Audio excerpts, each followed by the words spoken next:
মোহাম্মদ তোমার পিঠের চাদরটা একটু সরায় দাও। পিঠের চাদর সরায় আপনি কি করবেন বলে যেটা দেখবো সেটা পরে বলবো। পাত্রী ডাক দিয়ে বলল, মুহাম্মদুর রাসূলুল্লাহ বাচ্চা শিশু মুহাম্মদ।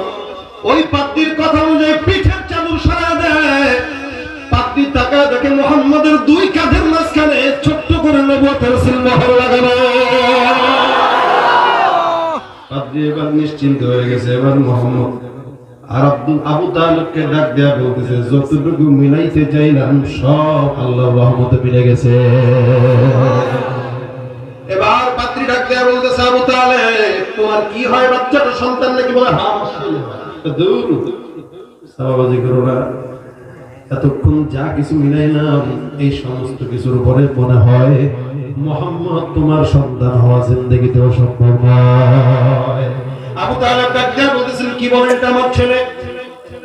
এ মুসলমান, পাত্রী ডাক দিয়ে বলেন, না, তার বাবার নাম কোনদিন আবু তালেব হতে পারে না। আমি বলি শুনে নাও, তার বাবার নাম হবে মুহাম্মদ বিন আব্দুল্লাহ বিন আব্দুল মুত্তালিব। সুবহানাল্লাহ। আবু তালেব ডাক দিয়ে বলে, আপনি কেমনে বুঝলেন? সিরিয়া ওখানে ব্যবসার জন্য যাব, মুহাম্মদ আমাকে বারবার বায়না ধরে, চাচা আমার নিয়ে যান। আমি চিন্তা করলাম বাচ্চা মানুষ ঘরের ভিতরে থাকবে, ঝামেলা আছে, একা একা রাখার চাইতে নিয়ে যাই। আমি আমার সঙ্গে নিয়ে রওনা হয়ে গেলাম। মুহাম্মদ আমার সঙ্গে হাঁটা শুরু করলো। কখনো কখনো হাঁটে, কখনো কখনো উটের উপরে উঠে। হে মুসলমান, যখন আবু তালেব একটা জায়গায় গেল, হঠাৎ করে যে কোনো একটা এলাকার ভিতরে গেলেন, ওই এলাকার একজন পাদ্রী আসছে। ওই রাহেবটা পথটা রুদ্ধ করে ডাক দেয়া বলতেছে, ভাইরা আপনারা কোনো একটা ব্যবসায়িক দল কোনো একটা জায়গায় মনে হয় যাবেন, তবে আমি আমার খানকার ভিতরে, আমার গির্জার ভিতরে আপনাদেরকে দাওয়াত দিলাম, আমার কাছে এক বেলা খাবার খাবেন। আবু তালেব বলে, ঠিক আছে, আমার বিশাল বড় কাফেলাকে আমি রাজি করাই, পরামর্শ করি, তারপর আপনার কাছে জানাচ্ছি। সুন্দর করে পরামর্শ সাপেক্ষে ওই জায়গায় সফর বিরতি দেয়। সফর বিরতি দেওয়ার পর যখন পাদ্রী চিন্তা করলো খাবারটা সামনে দিবে, বুঝেন খাবারটা সামনে দিবে, সমস্ত মানুষ খাবারের বৈঠকে বসে গেল। মুহাম্মদুর রাসূলুল্লাহ বাচ্চা মানুষ গাছের নিচে বসে বসে নিজে নিজে কি জানি বলে আর কি জানি করে। সমস্ত মানুষগুলো খাবারের জন্য তৈয়ার হয়ে গেল। পাদ্রী ডাক দেয়া বলে, ভাই সবাই কি খাবারের জন্য বসছে কিনা? বলে হ্যাঁ। সবাই খাবারের জন্য বসছে কিনা? বলে হ্যাঁ, সবাই তো বসছে। পাদ্রী বলে, না না, একজন মনে হয় বাকি। আবু তালেব দেখতেছেন সবাই মুরব্বি, আমরা যারা সভাপতি বা সেক্রেটারি এলাকার সব আমাদের এখানে আছে, খাইতে তো বসছে, নাই কাকে দেখেন, কিন্তু পাদ্রী বলে না, একজন অনুপস্থিত আছে, আমার চোখে ভাসতেছে। আবু তালেবের মাথায় নেই কি জায়গায়, কেন আবু তালেব মনে করছে পাদ্রী যেহেতু দাওয়াত দিয়েছে, তার মানে আমাদের সাথে পাদ্রীর গুরুত্বপূর্ণ কিছু কথা আছে, তো কি কথা বলেন না। পাদ্রী বলেন, না, একজন অনুপস্থিত থাকলে হবে না, সবাই থাকতে হবে। চিন্তা করে দেখতেছে, ও কে নাই রে, মুহাম্মদ নেই। আচ্ছা, টেনশন করেন না, আমার বাচ্চাটা ও নাই, বাইরে আছে। পাদ্রী কয়, কে নাই? আমার বাচ্চা। মনে মনে কয়, আরে সিন্নি খাইরি কারো ছিল মোল্লা চিল্লি না। হ্যাঁ, দাওয়াত দিলাম তো এই পিচ্ছি ছিল, এখন তো পিচ্ছি বাইরে আছে, কোনো সমস্যা নাই। আমি তাড়াতাড়ি ডাকেন ওকে, ওকেই তো আমার দরকার। এখন আবু তালেবের একটু প্রেস্টিজে লাগছে, আমরা এত বড় বড় মানুষ এখানে থাকতে এই পিচ্চির সাথে তার কি কাজ? বিদায় নিয়ার ভিতরে লেখে পাদ্রী সবাইকে ডাক দিলেন, সুন্দর করে ডাক দিয়া বসলেন। মুহাম্মদকেও ডাক দেওয়া হলো। খাবার দাবারের আঞ্জাম শেষ।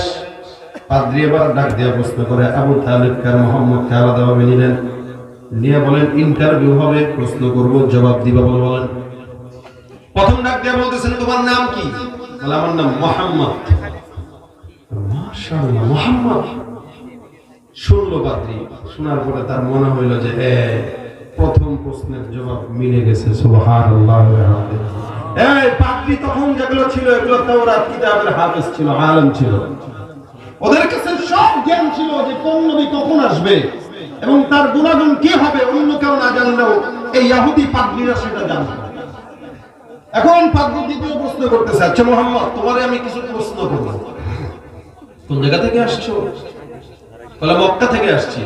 আমি তোমাকে যে প্রশ্ন করব তুমি লাত উজ্জার কসম খায় বলবা, জবাব একটাও যেন মিথ্যা না হয়। মুহাম্মদ রাসূলুল্লাহ এই কথা শোনার পর একটু গরম হয়ে গেলেন। আমার কাছে কোনো লাত উজ্জার কসম খাবেন না, এগুলো আমার পছন্দ না। সুবহানাল্লাহ। এই বয়স কত? 7 বছর বয়স।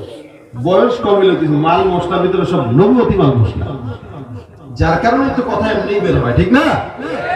পাদ্রী বলে, কার কসম খাবো? আমার কাছে যদি কসম খাওয়া লাগে একমাত্র আল্লাহ পাকের কসম খাবেন, এছাড়া কারো কসম খাওয়া আরে এগুলো সুবহানাল্লাহ না? আদাবুর নবীকে জোরে বলেন সুবহানাল্লাহ। নাকি আবার বুঝার লাগবে কোন বেলা সুবহানাল্লাহ? এক জায়গায় মাহফিলে গেছি, আমি বলি ভাই আবু জাহেল রাসূলুল্লাহ বলে পাগলের কসম সুবহানাল্লাহ সামনে দিকে। আপনারা সেই বলেন নাকি? বুঝেন তো কোন জায়গায় সুবহানাল্লাহ ভালো লাগে, কোন জায়গায় কবুল, কোন জায়গায় মকবুল ভালো লাগে, বুঝেন তো? আওয়াজ দিয়ে জায়গা অনুযায়ী এটা সৌন্দর্য মাহফিলে। পাদ্রী এবার ডাক দিয়ে বলতেছে, ঠিক আছে বুঝছি, লাত উজ্জার কসম ভালো লাগে না, আল্লাহর কসম ভালো লাগে, এটাও মিলে গেছে। আবু তাহলে বলে, কি মিলাচ্ছেন আপনি? কি মিলাইতেছি এটা পরে বুঝবেন, এখন বুঝবেন না, আরো কিছু মিলানো বাকি আছে। মোহাম্মদ তুমি কেমনে ঘুমাও? প্রশ্ন হলো কি, মোহাম্মদ তুমি কেমনে ঘুমাও? এবার আবু তালেব বলে, এটা কোনো প্রশ্ন হলো নাকি, বেশি ঘুমায় কেমনে? শোয়ে, ঘুমায়। আর এই এলাকার যুবকেরা কোল বালিশ পাইলে একদম রানের চিপায় দিয়া ঠিক নেই,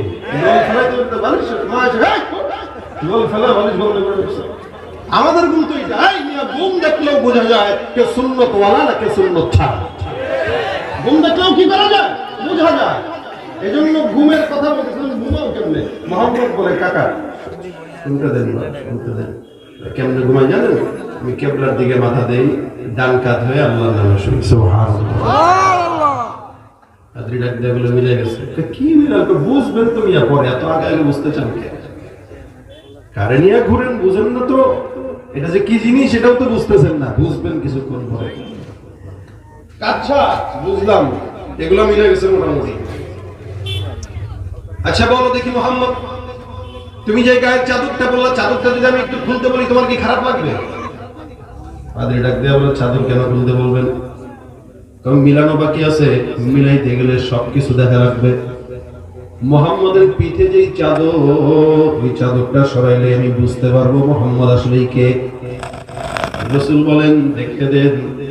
আল্লাহর নবীর এই জিনিসটা দেখার জন্য পাদ্রী ডাক দেয়া বলতেছে, মুহাম্মদ তোমার পিঠের চাদরটা একটু সরায় দাও। পিঠের চাদর সরায় আপনি কি করবেন বলে, যেটা দেখবো সেটা পরে বলবো। পাদ্রী ডাক দেয়া বলল, মুহাম্মদুর রাসূলুল্লাহ বাচ্চা শিশু মুহাম্মদ। ওই পাদ্রীর কথা অনুযায়ী পিঠের চাদর সরায় দেয়। পাদ্রী তাকায় দেখে মুহাম্মদের দুই কাঁধের মাঝখানে ছোট্ট করে নবুয়তের সিলমোহর লাগানো। পাদ্রী এবার নিশ্চিন্ত হয়ে গেছে। এবার মুহাম্মদ আর আবু তালেবকে ডাক দেয়া বলতেছে, যতটুকু মিলাইতে চাইলাম সব আল্লাহর রহমতে মিলে গেছে। এবার পাদ্রী ডাক দেয়া বলতেছে, আবু তালেব তোমার কি হয়? বাচ্চাটা সন্তান নাকি? বলে, হ্যাঁ আমার ছেলে। দূর সাবাবাজি করো না, এতক্ষণ যা কিছু মিলাইলাম এই সমস্ত কিছুর উপরে মনে হয় মুহাম্মদ তোমার সন্তান হওয়া জিন্দেগিতেও সম্ভব নয়। আবু তালেব ডাক দেয়া বলতেছেন, কি বলেন এটা আমার ছেলে? এ মুসলমান, পাদ্রী ডাক দেয়া বলেন, না, তার বাবার নাম কোনদিন আবু তালেব হতে পারে না। আমি বলি শুনে নাও, তার বাবার নাম হবে মুহাম্মদ বিন আব্দুল্লাহ বিন আব্দুল মুত্তালিব। সুবহানাল্লাহ। আবু তালেব ডাক দেয়া বলে, আপনি কেমনে বুঝলেন? পাদ্রী এবার ডাক দেয়া বলে, আবু তালেব তুমি মক্কার লিডার হতে পারো, মাগার মুহাম্মদ সম্পর্কে তোমার কোনো জ্ঞান নাই। আমি বলতেছি এই মুহাম্মদ যে তোমার কাছে আছে আমি কেমনে বুঝলাম? এটা সাধারণ কোনো জিনিস নয়। অচিরেই এই মুহাম্মদ সাধারণ কোনো বাচ্চা না। আল্লাহ পাক রব্বুল আলামিন অচিরেই এই শিশু মুহাম্মদটাকে শেষ জামানার পয়গম্বর হিসেবে ঘোষণা করে দিবে। পাদ্রী এবার ডাক দিয়া বলতেছে, আরে বুঝলেন কেমনে? এই বাচ্চাটা নবী হবে, আখিরি জামানার পয়গম্বর হবে, কেমনে বুঝবে? এবার পাদ্রী ডাক দিয়া বলে, আবু তালেব আমি বুঝা যায় স্পষ্ট প্রমাণ। তোমরা যখন সামনের দিকে মরুভূমির মাঝখানে আগাও, দূর থেকে সবাই কাফেলা সামনের দিকে আগাইতেছো, আমি তাকায় দেখলাম দূর থেকে সমস্ত মানুষের গায়ের ভিতরে আসমানের সূর্যের রোদ দেখা যায়। আমি মুহূর্তের দিকে তাকাইলাম, তোমরা ঘামাইতে ঘামাইতে আসো, তোমাদের গায়ের রোদ। আমি মুহাম্মদের দিকে তাকায় দেখলাম আসমান থেকে এক খন্ড মেঘের টুকরা এই মুহাম্মদটাকে ছায়া দিতে দিতে সামনের দিকে আগায়। আমি মুহাম্মদকে এই জিনিসটা দেখার পরে বুঝলাম মুহাম্মদ সাধারণ কোনো বান্দা না, মুহাম্মদ অচিরেই শেষ জামানার পয়গম্বর হবে। আমি সেদিন পর্যন্ত যদি বেঁচে থাকি, আমিও মুহাম্মদের প্রেমে পাগল হয়ে মুহাম্মদের উম্মত নিজেকে দাবি করে দিব। ভাইরা আমার, আল্লাহর নবী মুহাম্মদ রাসূলুল্লাহ সাল্লাল্লাহু আলাইহি ওয়াসাল্লামকে সব কিছু আল্লাহ পাক রব্বুল আলামিন ক্লিয়ার করে দিলেন।